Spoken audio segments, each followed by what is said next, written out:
ശരിക്കും ഇതിന്റെ ആ ഒരു സമയങ്ങളിൽ ഞാൻ ഒരുപാട് വേദന അനുഭവിച്ച ഒരാൾ. കാരണം നമുക്ക് ഇങ്ങനത്തെ ഉള്ള ഒരു ഇതൊന്നും നമുക്ക് ഞാൻ സിനിമയിലൊക്കെ ഇങ്ങനെയുള്ള കാര്യങ്ങളൊക്കെ കണ്ടിട്ടുള്ളൂ. അപ്പൊ നമുക്ക് നേരിട്ട് അനുഭവിക്കേണ്ടി വന്നപ്പോൾ ശരിക്കും ഭയങ്കര ഫീലായിരുന്നു. ഒരു 1-1.5 ആഴ്ച എനിക്ക് പിടിച്ചു നിൽക്കാൻ പറ്റത്തില്ലായിരുന്നു. പിന്നെ ഞാൻ പറഞ്ഞില്ല, ഒരു ശക്തി ഉണ്ടായിരുന്നു, എവിടുന്നോ ഒരു ശക്തി എനിക്ക് ഉണ്ടായിരുന്നു. ഞാൻ ഈ അത്രയും ദിവസം ഞാനത് കടന്നുപോയി. പക്ഷെ അതിനുശേഷം ഈ പറഞ്ഞ പോലെ വന്ന് പല സ്ഥലങ്ങളിലും എന്നെ ഒഴിവാക്കേണ്ട സാഹചര്യങ്ങൾ എനിക്ക് ഉണ്ടായിട്ടുണ്ട് ഇതിന്റെ പേരിൽ. ഇപ്പം ഓഫേഴ്സ് ആണെങ്കിലും സീരിയൽ ആണെങ്കിലും ഒക്കെ ഇങ്ങനെ ഇതിന്റെ പേരിൽ പല സ്ഥലത്തും എന്നെ ഒഴിവാക്കിയിട്ടുണ്ട്. ജയിലിൽ കിടന്ന ആളെയൊക്കെയാണ് സീരിയൽ അഭിനയിപ്പിക്കുന്നത്. ആ ഒരു ടോക്ക് വരുന്നത് ഇതൊക്കെ ഞാൻ ഓൾറെഡി കേൾക്കുന്ന കാര്യം, എനിക്ക് തെളിവുണ്ട്. കാരണം ഇത് മറ്റുള്ളവർ പറഞ്ഞല്ല, ഞാൻ കേട്ടോണ്ടിരിക്കുന്ന. അപ്പൊ അങ്ങനെ ഒത്തിരി സ്ഥലങ്ങളിൽ എന്നെ ഒഴിവാക്കിയിട്ടുണ്ട്. അപ്പൊ അതൊക്കെ ശരിക്കും ഭയങ്കര പെയിൻഫുൾ ആയിരുന്നു എന്നെ സംബന്ധിച്ച്. പിന്നെ ഞാനീ പറഞ്ഞില്ലേ, പിന്നെ എനിക്ക് സ്വയം ഒരു ഇതുണ്ടായിരുന്നു, ഞാനൊരു ഒരിക്കലും ഒരു കലാകാരിയെ ഒരിക്കലും നമുക്ക് തോപ്പിക്കാൻ പറ്റില്ല, സത്യസന്ധമായിട്ടുള്ള ലെവലിൽ പോവുകയാണെങ്കിൽ. എന്നെ സംബന്ധിച്ച് എനിക്കറിയായിരുന്നു ഞാൻ തെറ്റ് ചെയ്തിട്ടില്ലാത്ത ഒരാളാണ്. പിന്നെ പേരുദോഷം വന്നു. അപ്പം അതിന്റെ പുറത്ത് ഞാൻ എന്തിനാ ഇങ്ങനെ ഭയങ്കര വിഷമിച്ച് അല്ലെങ്കിൽ അങ്ങനെ ഇരിക്കേണ്ട കാര്യമില്ലല്ലോ. നമ്മളെ ഒരു തൊഴിൽ കയ്യിലുണ്ട്, നല്ലൊരു തൊഴിൽ, നല്ലൊരു കുഞ്ഞുങ്ങളെ പഠിപ്പിക്കാനുള്ള ഒരു അധ്യാപികയാണ്, സ്വന്തമായി പെർഫോം ചെയ്ത് ഇതെല്ലാം ഉള്ളതുകൊണ്ട് നമ്മൾ ആരും പേടിക്കേണ്ട കാര്യമില്ല. നമ്മൾ തെറ്റ് ചെയ്തിട്ടില്ല. ആ ഒരു ധൈര്യത്തോടുകൂടി തന്നെയാണ് മുന്നോട്ട് പോയത്. നമ്മൾ പലപ്പോഴും അഭിനേത്രിയാകുമ്പോൾ വേഷങ്ങളിലൂടെ പല രീതിയിലേക്ക് നമ്മൾ കാണാത്ത കേട്ടുകേൾവി മാത്രമുള്ള രംഗങ്ങളിലൂടെ പോകേണ്ടി വരും, അല്ലെ? വേഷങ്ങളിലൂടെ പോകേണ്ടി വരും. പക്ഷെ ഒരു ജയിൽ ജീവിതം എന്നുള്ളത് നമ്മൾ വിദൂര സാധ്യതയിൽ പോലും ഒരിക്കൽ പോലും കാണാത്തതാണ്, അല്ലെ? നമ്മൾ സിനിമയിലൂടെ മാത്രമേ, പക്ഷെ വേഷങ്ങളിലൂടെ മാത്രമായിരിക്കും സാധ്യത. അവിടെ വരുന്നത് ഇതിങ്ങനെ ജീവിച്ചു തീർക്കണു. നമ്മൾ കണ്ട സിനിമയിലോ അല്ലെങ്കിൽ നമ്മൾ കേട്ടതല്ല, അതിന് അപ്പുറത്തേക്കൊരു നമ്മൾ സിനിമയിൽ കാണുന്ന ഒരു ഇതേ അല്ല ആക്ച്വലി. അങ്ങനെയുള്ള ഒന്നും ഇല്ല സിനിമയിൽ നമ്മൾ കാണുന്ന. അവരെ ബുദ്ധിമുട്ടില്ല. നമ്മളിപ്പോ സിനിമയിൽ കാണുമ്പോൾ അവരെ അടിക്കുന്നു, ഇടിക്കുന്നു, അങ്ങനെ ഇങ്ങനെ ഭയങ്കര ബുദ്ധിമുട്ടുകൾ അനുഭവം. പക്ഷെ ഇത് അങ്ങനത്തെ ഉള്ള ഇതൊന്നും ഉണ്ടായിരുന്നില്ല ജയിലിൽ. പിന്നെ എന്താണ്, നമുക്ക് പലതരത്തിലുള്ള സ്വഭാവമുള്ള പലതരത്തിലുള്ള ആൾക്കാരെ അവിടെ കാണാൻ പറ്റി, എന്നെ സംബന്ധിച്ച് കാണാൻ പറ്റി. പിന്നെ പലരുടെ വിഷമങ്ങൾ അതിനകത്ത് നമ്മള് നേരിട്ട് കണ്ടു. 49 ദിവസം ജയിലിലായിരുന്നു. ഒന്നുമില്ല, പരിഗണന ഒന്നും ഉണ്ടായിരുന്നില്ല. എല്ലാവരെയും പോലെ തന്നെ നമ്മൾ താഴെ പായലും അതുപോലൊക്കെ തന്നെ എല്ലാവർക്കും ഉള്ള അതേ പരിഗണന തന്നെ നമുക്കും ഉണ്ടായിരുന്നുള്ളൂ. പിന്നെ ഞാൻ പറയല്ലേ, കുറേ അവിടെ ഉള്ള എൻ്റെ കൂടെ തന്നെ, പിന്നെ എനിക്കൊരു ചെറിയത് ഉണ്ടായിരുന്നു വെച്ചാൽ എൻ്റെ കൂടെ ഒരാളെ ഉണ്ടായിരുന്നുള്ളൂ. ഒരുപാട് പേർക്കൊപ്പം അല്ലായിരുന്നു ഞാൻ ഉണ്ടായിരുന്നത്. അപ്പം എൻ്റെ കൂടെ ഒരു അമ്മ ഉണ്ടായിരുന്നു, ഒരു പ്രായമുള്ള ഒരു അമ്മയായിരുന്നു. അപ്പൊ ആ അമ്മയായിരുന്നു എൻ്റെ കൂടെ ഉണ്ടായിരുന്നു. പക്ഷെ അവരുടെ ജീവിത അനുഭവങ്ങളൊക്കെ കേൾക്കുമ്പോൾ ഒന്നും സംഭവിച്ചിട്ടില്ല. അതുപോലത്തെ ഒരു ഇതായിരുന്നു എൻ്റെ കൂടെ. അപ്പം കാരണം അവരുടെ വെറുതെ എന്തോ ഇതുപോലെ ഒരു അലിഗേഷന്റെ പുറത്ത് അവര് ജയിലിൽ വന്നതാ. എന്നിട്ട് അവർക്ക് ജാമ്യം കിട്ടിയിട്ട് ഒരു കുറഞ്ഞത് 3-4 വർഷമായിട്ട് അമ്മ ആ ജയിലിൽ കിടക്കുക.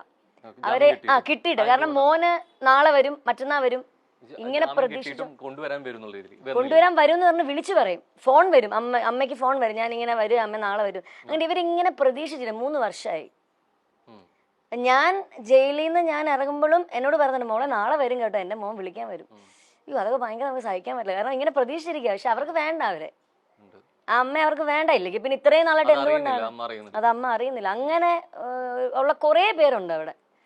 അപ്രതീക്ഷിതമാണ് എങ്കിൽ പോലും നമ്മൾ ചിലപ്പോൾ പറയും ഇത് കഴിഞ്ഞിട്ട് ഞാൻ അതിൽ ഉൾക്കൊണ്ട് അല്ലെങ്കിൽ പഠിച്ചൊരു പാഠമുണ്ടെന്നുള്ളത്. ശരിക്കും ഈ 49 ദിവസം എന്നുള്ളത് ഇപ്പൊ ഭയങ്കര കൂളായിട്ട് പറയുന്നുണ്ടെങ്കിൽ പോലും അന്ന് വല്ലാതെ തളർന്നു പോയിട്ടുണ്ടെന്നുള്ള കാര്യത്തിൽ ഒരു സംശയവും അല്ലെ? അതിൽ നിന്ന് ഉൾക്കൊണ്ടത് എന്തായിരുന്നു ശരിക്കും ഉൾക്കൊണ്ട പാഠം? അല്ലെങ്കിൽ അതിൽ ഉൾക്കൊണ്ട പാഠം ഇതായിരുന്നു, നമ്മള് ഈ പറഞ്ഞ പോലെ എന്നെ സംബന്ധിച്ച് ഓരോരുത്തർക്ക് ഓരോ രീതിയിലല്ല. എന്നെ സംബന്ധിച്ച് ഞാൻ പഠിച്ചൊരു പാഠം എന്ന് വെച്ചാൽ ഈ പറഞ്ഞ നമ്മൾ അധികം ആരെയും വിശ്വസിക്കരുത്. പിന്നെ രണ്ടാമത്, നമ്മള് തെറ്റ് ചെയ്തിട്ടില്ലെങ്കിൽ നമ്മൾ ഒന്നും പേടിക്കേണ്ടതല്ല, ദൈവം നമ്മുടെ കൂടെ ഉണ്ട്, നമ്മൾ മുന്നോട്ട് പോവാം. അതാണ് ഞാൻ പഠിച്ചൊരു പാഠം. ശരിക്കും ഈ കർമ്മ എന്നൊന്നുണ്ട് എന്ന് പറയും അല്ലെ? ശരിക്കും നമുക്കൊപ്പം ചെയ്തവർ അല്ലെങ്കിൽ അങ്ങനെ ചെയ്തവർക്ക് തിരിച്ച് വരും എന്നുള്ളത്. ഈ ഒറ്റപ്പെടുത്തിയവരൊക്കെ പിന്നീട് വന്നു, ഇപ്പോഴും വരുന്നുണ്ട്, ഞാൻ സംസാരിക്കുന്നുണ്ട്. ഈ ജയിലിൽ പോകുന്ന സമയങ്ങളിൽ എൻ്റെ ഫാമിലിയിലുള്ളവർ തന്നെ, ഞാൻ പറഞ്ഞില്ല എനിക്ക് ഇത്രയും കുറച്ച് പേരെ ഉണ്ടായിരുന്നുള്ളൂ, എനിക്ക് ആ ഒരു പ്രശ്നം, എൻ്റെ കുടുംബക്കാരും ഉണ്ടായിരുന്നില്ല ആ സമയത്ത്.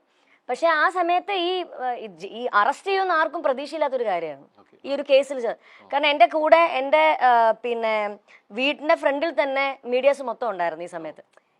ചെറിയ റൂമർ കേട്ടു, അതിന്റെ ഭാഗത്ത് ഇവരെല്ലാവരും ഇങ്ങനെ ഉണ്ട്. അപ്പൊ ഞാൻ അവർക്ക് ആഹാരം കൊടുക്കുന്നു, ഞാൻ അവർക്ക് ചായ കൊടുക്കുന്നു, നമ്മുടെ മീഡിയസിലുള്ള എല്ലാവർക്കും ഞാൻ ചെയ്യാറുണ്ട്. അത്ര ക്ലോസ് ആയിരുന്നു അവരൊക്കെ ആയിട്ട്. അപ്പോഴും ഈ അറസ്റ്റ് എന്നുള്ളത് പ്രതീക്ഷിക്കുന്നില്ല.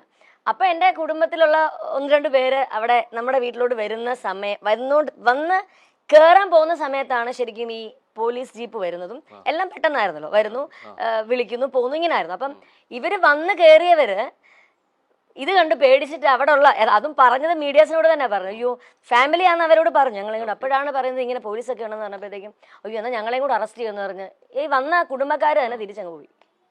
അങ്ങനെ കുടുംബക്കാർ തന്നെ ഈ സമയത്ത് ആരും ഉണ്ടായിരുന്നില്ല. ഞാനും എൻ്റെ അമ്മയും, ഞാൻ ജയിലിൽ പോയ സമയത്ത് അമ്മയും അമ്മുമ്മയും അമ്മയുടെ ആങ്ങളെയും മാത്രമേ ഉണ്ടായിരുന്നുള്ളൂ. പിന്നെ ഈ പേരൻസും ഇടയ്ക്കിടയ്ക്ക് വരുമായിരുന്നു, 2 ദിവസം കൂടുമ്പോൾ അവരെ അമ്മയുടെ അടുത്ത് വരുമായിരുന്നു സംസാരിക്കാനും ഒക്കെ ആയിട്ട്. അല്ല ഒരൊറ്റ കുടുംബക്കാരുണ്ടായിരുന്നില്ല. പക്ഷെ ഇപ്പൊ ജയിലിലൊക്കെ നിന്ന് ഇറങ്ങി വന്ന് സ്കൂളുകളിലൊക്കെ ക്ലാസ് എടുക്കാൻ പോയി, പ്രോഗ്രാംസ് ഒക്കെ ചെയ്യാൻ തുടങ്ങി. കുറച്ചും കൂടെ പഴയതിലും എനിക്ക് തോന്നുന്നു കുറച്ചും കൂടെ ഒന്ന് ആക്റ്റീവായിട്ട് വന്നപ്പോൾ ഈ പേടിച്ച് വന്നവരൊക്കെ ഇപ്പൊ തിരിച്ചു വരുന്നുണ്ട്, സംസാരിക്കുന്നുണ്ട്. ഞാനും അതനുസരിച്ച് നമുക്കും പ്രശ്നമൊന്നുമില്ല, നമ്മൾ സംസാരിക്കുന്നു, അങ്ങനെ പോകുന്നു.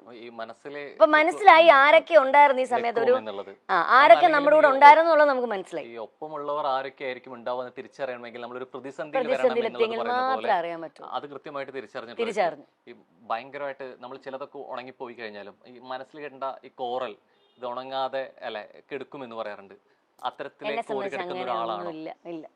ഞാൻ ആ സമയത്ത് അങ്ങനെ അനുഭവിച്ചു, എന്റെ ഗ്രഹപ്പഴ സമയത്ത് ഞാൻ അനുഭവിച്ചു, അത് കഴിഞ്ഞു, അത്രേ ഉള്ളൂ. പിന്നെ ഞാൻ അത് ഇങ്ങനെ അങ്ങനായി, ഇനി അവർക്ക് അങ്ങനെയൊന്നുമില്ല, ഞാനത് മനസ്സിലങ്ങ് വിട്ടു. ഈ ടെക്നോളജി എത്ര വളരുന്നു അത്രയും നല്ലതാണെന്ന് പറയും. ഈ നാണയത്തിന്റെ ഇരുവശം പോലെ ഇത്രത്തോളം ഡെവലപ്പ് ചെയ്യുന്നതിനപ്പുറത്ത് ചില മറുവശങ്ങൾ കൂടിയുണ്ട്. അത് അറിഞ്ഞിട്ടുള്ള വ്യക്തി കൂടിയാണ് അല്ലെ. പല രീതിയിലേക്ക് എന്നുള്ള രീതിയിലേക്കാണെങ്കിൽ പോലും, ഇപ്പൊ വീഡിയോ ആണെങ്കിലും സെർച്ച് ചെയ്യണമെങ്കിൽ പോലും, മോർഫിക്കിന്റെ ആണെങ്കിൽ പോലും ബാക്ക് ടു ബാക്ക് എങ്ങനെയാണ് ഇത്രത്തോളം പ്രസംഗങ്ങൾ തരണേ ദൈവമേ എന്നത് എവിടെയൊക്കെ നമ്മൾ മനസ്സുകൊണ്ട് ഉള്ളൊരു ചോദിക്കും. ശരിക്കും പറഞ്ഞാൽ ഞാൻ ഇതുപോലെ എന്റെ ഒരു ജീവിതം തന്നെ വേണമെങ്കിൽ ഒരു ബുക്കാക്കാം, കാരണം അതുപോലുള്ള കാര്യങ്ങളുണ്ട് തുടക്കം തൊട്ടുള്ള കാര്യം. അപ്പം അന്ന് ഇതുപോലെ മോർഫിങ്ങിന്റെ കേസ് ഇതുപോലെ വന്നു, ഞാൻ തന്നെ കണ്ടിട്ട് ഞെട്ടിപ്പോയി. ഞാൻ തന്നെയാണോ എന്ന് ചിന്തിക്കരുത്, കാരണം നമുക്കറിയാമല്ലോ. അപ്പം അതിങ്ങനെ വന്നു, ഈ പറഞ്ഞ പോലെ എന്നെ പക്ഷെ ആരും വിളിച്ച് ചോദിക്കല്ലോ, ഇങ്ങനെ അങ്ങനെയൊന്നും ആരും എന്നെ ചോദിക്കുകയോ ഒന്നും ചെയ്തിട്ടില്ല. ഞാനിങ്ങനെ ഒരാൾ പറഞ്ഞറിഞ്ഞു, ഞാനത് കണ്ടു, ഓക്കെ, എന്റെ അല്ല, വിട്ടു. ഈ പല ആക്ടേഴ്സിന്റെ ആണെങ്കിലും പോലും ഇതുപോലെ വരുന്നുണ്ട്. ശരിക്കും ഇത് ഇത്രത്തോളം സാധ്യതകളെ കുറിച്ച് അറിയും ചെയ്യാം. എന്തുകൊണ്ട് പിന്നെ ഇത്രത്തോളം ഒരു കോൺട്രവേഴ്സി അല്ലെങ്കിൽ ഇത്രത്തോളം എനിക്ക് തോന്നുന്നു അന്നത്തെ ഇത് 2009 എന്തോ ആ സമയം, അത് തന്നെ, ആ സമയത്തൊക്കെ എനിക്ക് തോന്നുന്നു കുറച്ചുകൂടെ ആൾക്കാർ ഇത്രയും വലിയൊരു എന്താണ് രീതികൾ, അന്നത്തെ രീതിയിൽ കുറച്ചും കൂടെ ഡെവലപ്മെന്റ് കുറവല്ലായിരുന്നു. അപ്പൊ ഇപ്പോഴല്ലേ കുറെ മാറ്റങ്ങളും കാര്യങ്ങളും ഒക്കെ വന്നു. അപ്പം ആ സമയത്തുള്ള ആൾക്കാർ ചിലപ്പോൾ ഒരുപക്ഷെ ഇങ്ങനെയൊക്കെ ആയിരിക്കാം. ഇപ്പം അങ്ങനെ വന്നു കഴിഞ്ഞാൽ എല്ലാവർക്കും അറിയാം ഇതിങ്ങനത്തെ, അല്ലെങ്കിൽ ചിലത് കാണുമ്പോ ചിലപ്പോ ആയിരിക്കാം, നമുക്കറിയില്ല. പക്ഷെ എന്നാലും നമുക്ക് കാണുമ്പോ അറിയാം ഇത് ഇപ്പോഴത്തെ ആൾക്കാർക്ക് മനസ്സിലാവും. ഈ പലപ്പോഴും നമ്മൾ കുറെ കാര്യങ്ങൾ അറിയുന്നതും അല്ലെങ്കിൽ അപ്ഡേറ്റഡ് ആവുന്നതും ഡിജിറ്റൽ പ്ലാറ്റ്ഫോമിലൂടെയാണ്. നവമാധ്യമങ്ങൾക്ക് അതിനുള്ള പങ്ക് വളരെ വലുതാണ്. ഇൻസ്റ്റാഗ്രാം ആണെങ്കിലും ഫേസ്ബുക്ക് ആണെങ്കിലും ഒക്കെ നമ്മൾ കണ്ട് അന്ന് എത്രത്തോളം ഈ സോഷ്യൽ മീഡിയ എത്രത്തോളം സജീവമല്ല എന്നുള്ളത്. ഇത് ഒരു പക്ഷേ ഇതിന്റെ രണ്ട് വശങ്ങളും ആർട്ടിസ്റ്റ് എന്ന നിലയിൽ ഒരു പക്ഷേ സോഷ്യൽ മീഡിയ ഗുണം എന്ന് പറഞ്ഞ പോലെ അതിന് ദോഷവും ഉണ്ട് എന്നുള്ള രീതിയാണ്. ഇത് സജീവമല്ലാത്തൊരു ഡിജിറ്റൽ പ്ലാറ്റ്ഫോമുകളുടെ പ്രാധാന്യം അത്രത്തോളം ഇല്ലാത്തൊരു കാലം ശരിക്കും ഇതൊരു കാരണമായിട്ടുണ്ടോ? ഇതൊരു ദോഷമാവാൻ എന്നുള്ള രീതിയിലേക്ക്, ഇതിന്റെ ഒരു സത്യാവസ്ഥ അറിയാതിരിക്കാൻ അങ്ങനെ തോന്നുന്നുണ്ടോ? ശരിക്കും ഇപ്പം ഇൻസ്റ്റാഗ്രാം, ഫേസ്ബുക്ക് ഇതെല്ലാം ഉണ്ടല്ലോ ഇപ്പം എനിക്ക് തോന്നുന്നു കുറച്ചും കൂടെ ആൾക്കാർക്ക് മറ്റേ പണ്ടത്തെ എൻ്റെ ഒരു കാഴ്ചപ്പാട്ടില് അന്നത്തെ ആൾക്കാർക്ക് അത്രയും കാര്യങ്ങൾ അത്ര വ്യക്തമാകുന്ന ഒരു സാഹചര്യം ഉണ്ടായിട്ടില്ല എന്നുള്ളതാണ് എനിക്ക് തോന്നിയിട്ടുള്ളത്.